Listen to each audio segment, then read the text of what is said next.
Namatay sa pamamaril ang isang lalaki sa Iloilo.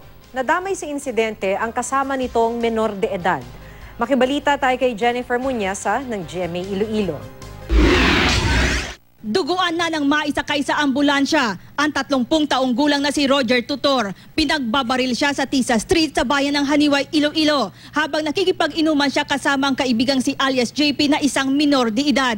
Nangyari ito malapit sa isang computer shop. Nilapitan daw ng suspect si Tutor at pinagbabaril. Maging si alias JP tinamaan ng bala mula sa isang shotgun. Dead on the spot si alias JP na nagtamo ng tama ng bala sa ulo. Binawian naman ang buhay sa ospital si Tutor. Parang natripan lang sang suspect ang first victim ang may edad.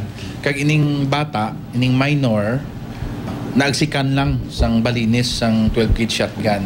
Hawak na ngayon ng pulisya ang suspect. Kusa itong sumuko matapos ang krimen. Hindi naman niya sinabi ang dahilan kung bakit siya namaril. Jennifer Muñesa, Nagbabalita, Pilipinas.